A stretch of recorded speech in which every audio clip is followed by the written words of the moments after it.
Welcome to episode number 6 of Find Your Success. My name, for the first time in the show's history, is Dustin Duenas, and I'm the host.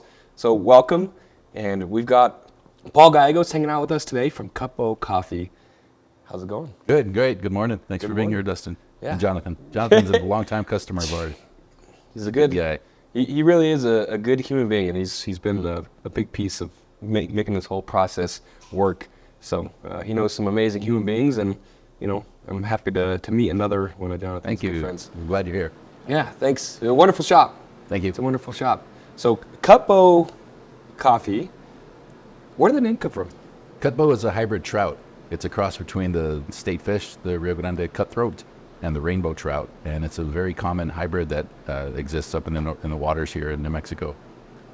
And we chose the name to honor my late father. He loved fishing, so the name is a nod to one of his passions. Yeah, that's awesome. That's awesome. Do you love to fish? I do. I don't have much time to anymore, but it's one of my fondest childhood memories of going fishing. It made me a good roaster, coffee roaster, because it's early morning hours. Early morning hours, so getting up to fish was a good way to prepare for a life of coffee roasting, for sure. No, that makes a lot of sense. Those early morning coffee brews, I guess this is the way you'd say it. Yeah. Brewing some coffee early in the morning when it's nice and fresh out. Yeah. Brisk, cold air up in the mountains. Yes, love it, especially this time of year. Especially this time of year. So you said you were born in northern New Mexico, and at what age did you come down to Albuquerque? We moved here when I was pretty young, right at school age. But we always maintained our land up in Mora, and our family's up there, so we spend a lot of time there. So we'd go back and forth all the time. Grew up in the South Valley here in Albuquerque. Okay. Moved to California shortly after high school. Oh, you went to California? Yeah. Okay. Yeah, I got a job out there at a coffee roasting facility in the Bay Area and started learning how to roast coffee. I had no intention of being a coffee professional. It was just a job that I found.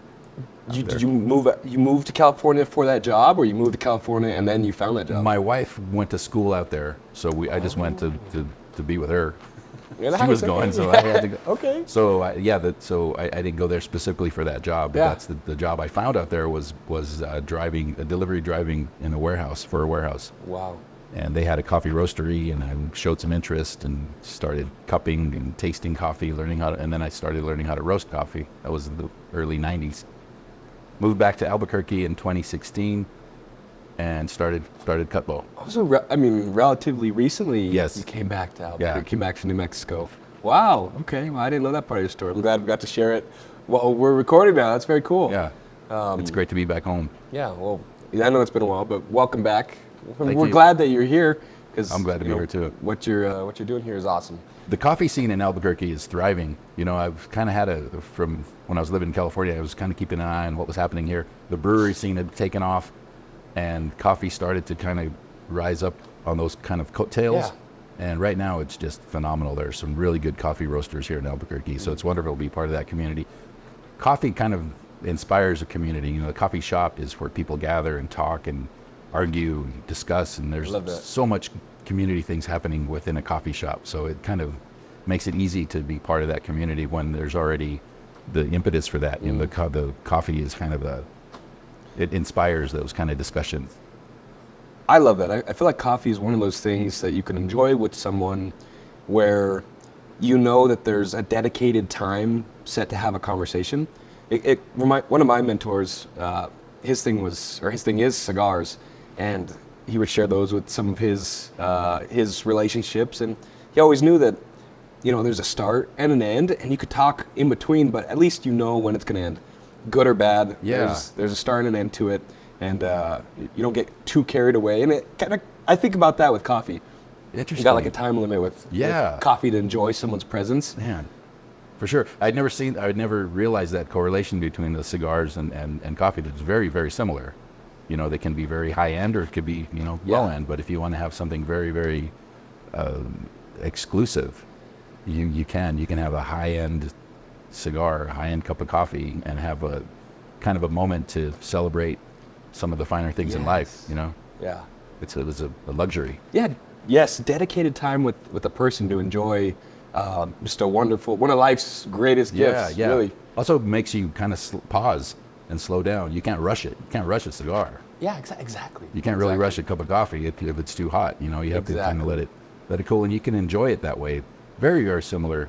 The coffee itself, it has the flavor profile changes as it cools. So I always like to take a sip of the hot coffee, set the cup down. You can linger on the aftertaste a little bit, and then you can have a sip as it starts to cool a little bit, and the flavor profile changes. That is so interesting. I personally didn't acquire a taste for coffee until I got a little bit older. When I was younger, it didn't stick with me, but now getting to enjoy it as an adult, and even thinking about as the temperature changes, sitting in the moment and experiencing the taste and the differences in the profile. Yeah, I'm to the point now where I kind of geek out on coffee sometimes, and it's a little bit much. I have to always remind myself. You spoke of your mentor. One of my mentors, he would say, "It's just coffee. Why are you don't overcomplicate it. It's just coffee." I always have to remind myself of that. And one of the ways that I do that is to remember how I first started to love coffee. And I was with my grandmother when I was 3 years old, and she ate my little cafecito with milk and sugar and cookies, and it just reminds me still of that time with her and that sharing the love. So that's what coffee means to me. It really comes from the heart. I think whatever you do in any business, if it comes from your heart, it's going to be successful, because especially if you measure success on that kind of in that way, in that measure, it's not really money. It's making a difference in people's lives and offering them that moment of a cigar or coffee or a glass of wine or a glass of beer or food. Yes. It's unity, and it's shared with loved ones. I love that. I think it's so key to point out that there's different types of currencies that we can use, and experience being one of them, or impact. Yeah. And a lot of people, especially I feel like the younger generation coming up, don't realize that we have that kind of currency to enjoy, right? To sit down and to have an experience is a currency that we can trade and play with instead of just money. A lot of people think because they don't have the money to be in the game means they can't play at all. Well, think of the other things that are valuable to somebody else, like that love you could show someone through a cup of coffee. I love that. Coffee and love as currency. Yeah. That's cool. Yeah. I'm gonna steal that. Yeah, no, take it, and run with it. I'll give you credit. I've stolen that from again some of my really good friends. Just the different currencies out there, and I really believe that it's important for people to see that, you can be lower on the totem pole financially, but it doesn't mean you can't get access to cool things and cool people and cool rooms and cool experiences. I mean, look at this place.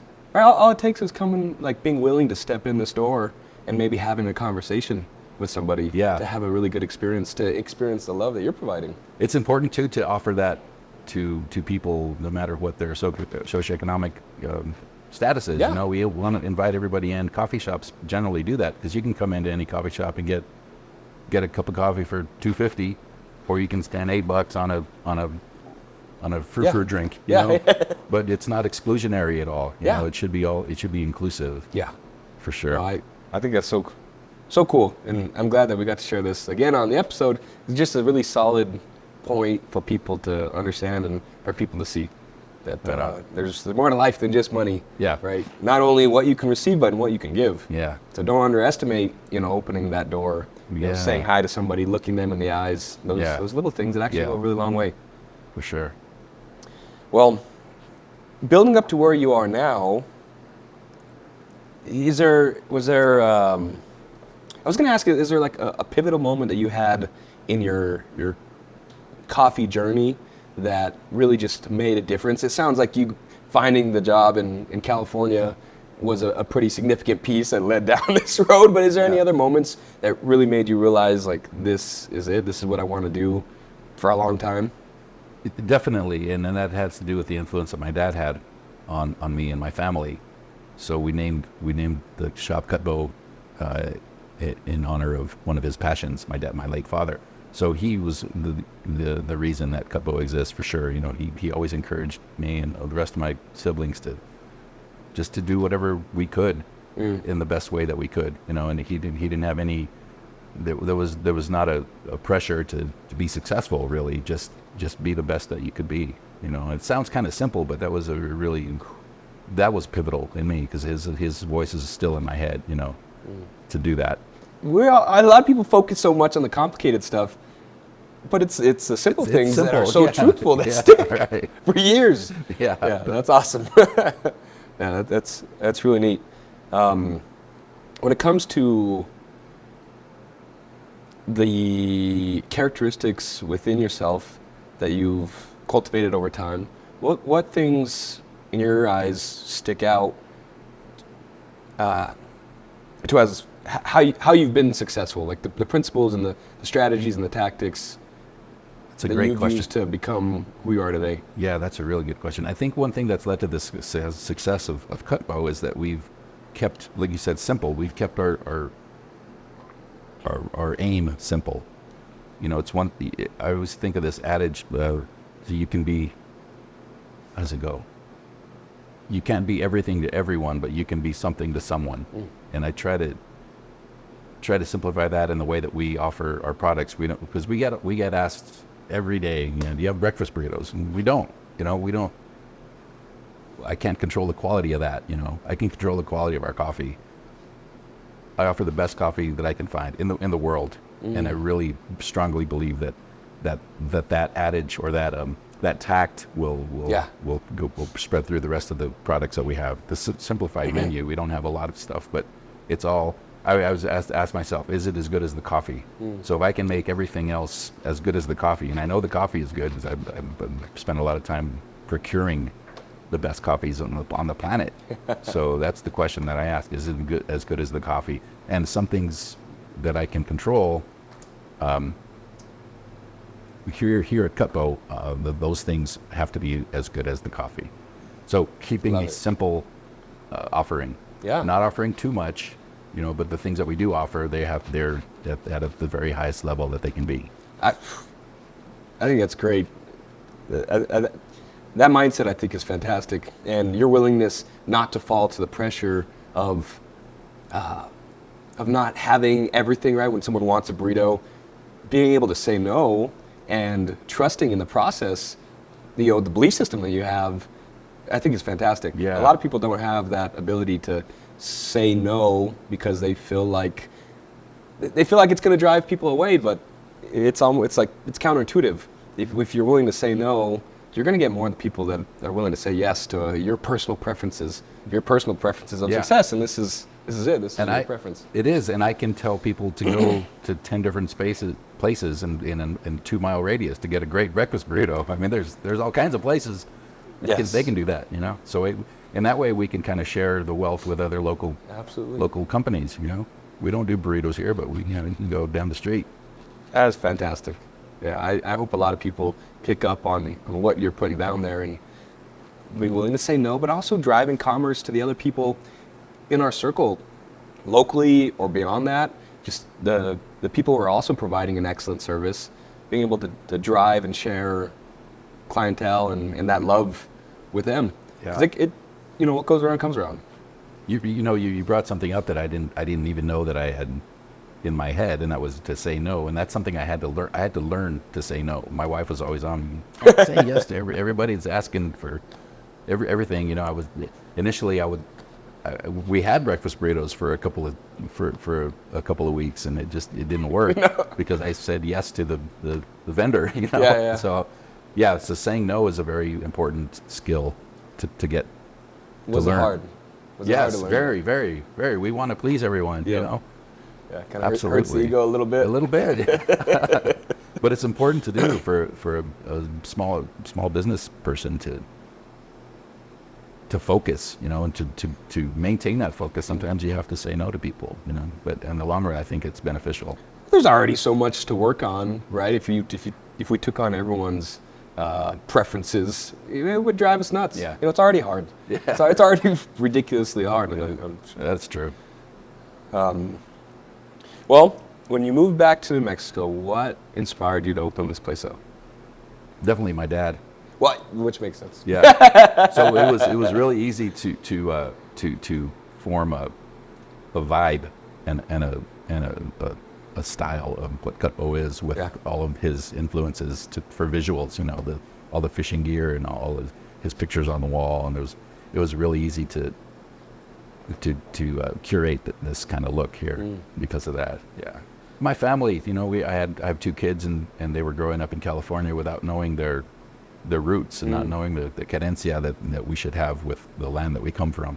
And so it was really important for us to instill that in our children who were growing up Californios, you know, so they still have a really strong tie to the Bay Area, but this is their home, and I wanted them to feel that sense of home like I do with the land here in New Mexico. It's a very special place. Yeah, I agree. I agree. You're norteño, yeah. I agree. It's funny because sometimes the people who grow up here don't always appreciate it, at least right away. I sure didn't. You know, the outsiders, I've found, some of the people who've moved here from other places, the cool places, they tend to actually like it a lot, which is it's funny to me. Yeah. So, and I'm like, we got another one. That's right. But don't tell anybody. We don't want too busy. I agree. Did you feel, or what was the sign that you were ready to open up a shop like this? I mean, I'm sure you already had tons of experience, but were you operating something like this already? No, I worked for a coffee company for almost 30 years out there, and I just, it became difficult to be an employee that wasn't, I think every employee goes through this if they stay somewhere long enough. They don't feel like they're treated right, you know? I think it's common. And so it became apparent that I had kind of reached my ceiling at the company that I was with, so I just wanted to do something on my own, again, after my dad's inspiration. So that's when I just decided to move back. So you've been in business, you said, since 2018 we opened up. 2018. Yeah. And if you had to recap that in a couple sentences,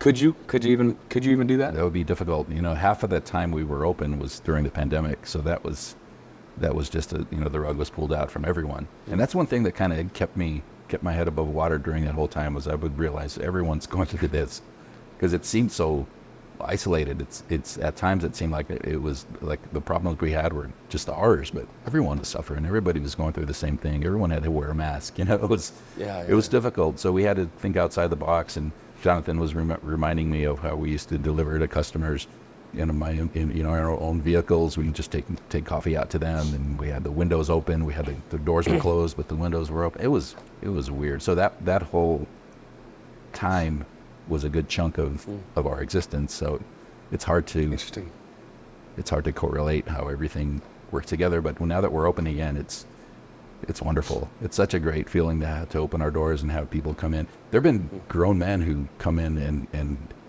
weep at I don't know, they're just inspired by something here. It's really a special place that we've created, and families gather and friends gather, and it's just that's the currency that 100% that I cash in when people are really affected, or when people just get their cafecito and just kind of cradle it.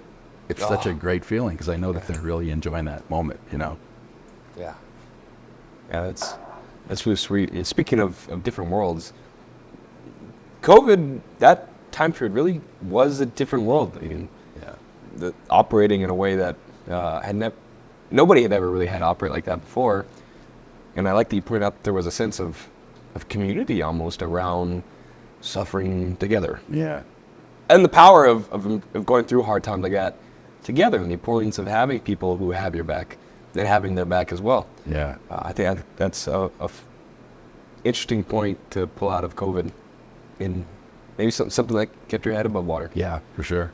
And it's made the post-COVID a little bit different. You know, we treat each other, I think, with a little more respect, and there's a little more understanding of, especially like personal space, that kind of thing. It's still respectful a bit. One of the most confusing things when I like to shake hands, but I want a fist bump, and then 9 times out of 10, there's that confusion. It's like this weird, you kind of half grab. Yeah. It's like, that's funny. That's funny. Still a weird time. Yeah, still getting used to social interaction on so say regular level, but who knows what that is. Yeah, we're still navigating that. Yeah, we're still figuring out how to be around one another. Yeah. But coffee helps. You know, coffee is an impetus for that kind of interaction. Yeah. You know? Yeah, absolutely. Well, moving forward, what what's your vision moving forward? I mean, in the next 5 years, what are you moving closer to, and what is this shop moving closer to? That's a really good question. We get asked all the time if we're looking for a new location or a second or third location. That's always on the radar, but I don't want to rush into that. You know, if something comes along that's intriguing and the location has to be right, we'll definitely pursue that. But in the back of my mind, I'm always thinking how difficult it would be to replicate this. Yeah. And so I think that probably our or if we do get another location, it won't really look anything like this, because you can't. This is pretty special, and I think if we would try to replicate it, it would cheapen or lessen this. Yeah. You know, so I don't know. Well, you designed it to be a one of one. Yeah. To then backtrack on that is, I could see what you mean there. Yeah. By possibly devaluing even what you have here. Yeah, and I don't want to risk that. Yeah. You know, so I don't know. I don't know how to answer that question. I don't know how. I need to think about that. That's a really important thing to think about. No. Obviously, you think we've planned for the future. You know, this has just been kind of a day-to-day thing where I got to make sure the milk is here. I got to make sure I got coffee here. I got to make sure all the employees are showing up. Because it's understandable. Because, I mean, 9 times out of 10, that's the exact same spot I'm in. And, you know, there's that one day where I'm thinking far, but, you know, life comes at you pretty quick. It does. Yeah. That's especially sure. when you're operating something like this. Yeah. There's a lot of moving pieces.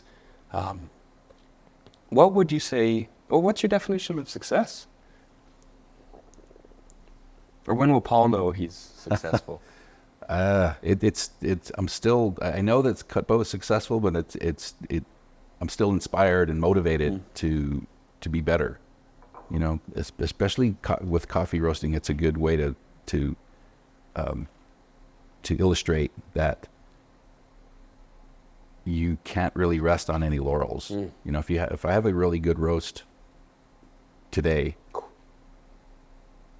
that really doesn't mean much tomorrow, you know, because tomorrow I'll have to roast it again. Yeah. So I always have to chase get to the peak. And that's kind of motivating and humbling, because sometimes my roasts aren't perfect, you know, and I've been roasting for 30 years and it's still a struggle to do it right, you know, so that's motivating to me. So success comes in aiming for that perfection. You know, that's another one of my dad's teachings, you know, just try, you don't give up. You can cry all you want, just get it done. You know? Just get it done. Yeah. Keep trying.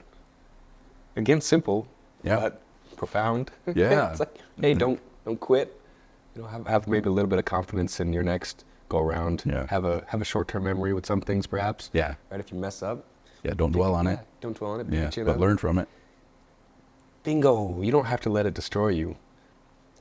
I feel like that's a common occurrence with people, that they let their mistakes destroy them, when ultimately they should just either win or learn. Right? There's no losing. You only lose when you quit. That's But if true. you take yourself out of the game. Yeah. And it seems like you've learned a lot over the last 30 years. Yeah. You never losing, just winning or learning. Mm-hmm. I had another specific question for you, and it's slipping my mind. Dang, it was a good one, and I let my mind run around. It's all good. Well, how can we help you? How can the community help you? What are you looking for? Actually, let me back up. I wanted to talk about, or ask you, if for any of the young people, or actually for anyone who wants to get into this industry, what kind of advice might you have for them? No matter what industry you're in, if it's something you love, you know, success will follow. The coffee industry in particular, or even the local coffee scene, it's important to remember that our customers are shared, and our there's kind of a friendly competition, but it's more of a competition to keep people out of Starbucks. You know, if I'll go to another local shop and see familiar customers, and that's awesome. Sometimes they're like, they don't want to see me, but I'm like, hey man, it's all right. You're supporting local, and it's really fulfilling for me to be involved in a local scene like that. excuse me, you see the breweries. It's a good example of the collaborations that can exist within competition, within an industry that of so-called competitors. That's friendly competition, and they support each other. I think it's important to do that. Well, it's how fun to be part of something so collaborative, right? To enjoy with other people who love roasting coffee, who love brewing coffee, and the people who love drinking it, to share in that, and the fact that it's a regular occurrence for a lot of people is to embrace coffee and the sensations that come with it. And community as part of that. Yeah. One of those sensations is the community aspect of coffee. Well, how can we help you? What's the best way to support Paul and to support Cutbow? Tell your friends. Tell your friends that there's local coffee, not even just Cutbow, but any local coffee shop. Where can they learn more about you or learn more about this amazing facility? Come on in. Come on in. Yeah, we love to have new customers come in. Pre-COVID, we did this thing called coffee cupping, public cupping, where you'd get a spoon and a spittoon, and you taste the various coffees in a comparative manner.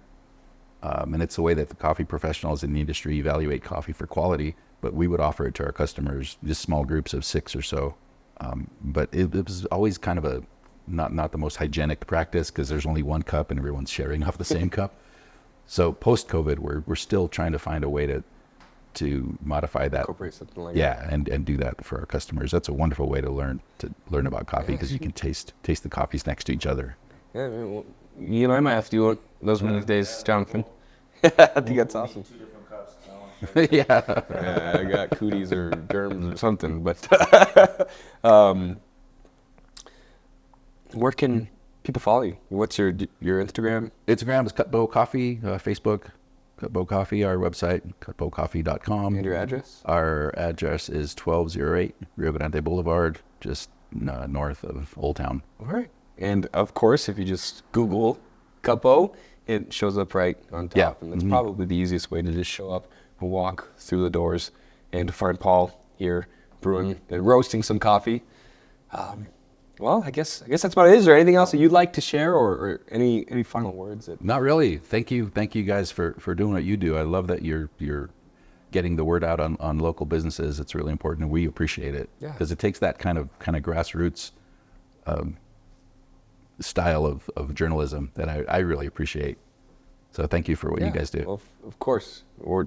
It's a blessing to be in a position to do some of these things, and I feel it's my duty to point this out at least once in every episode. But without him in the background, none of this would be possible, and he's an expert at what he does. So very grateful for him and his abilities, and for his willingness to show up and to support local and to support other amazing human beings.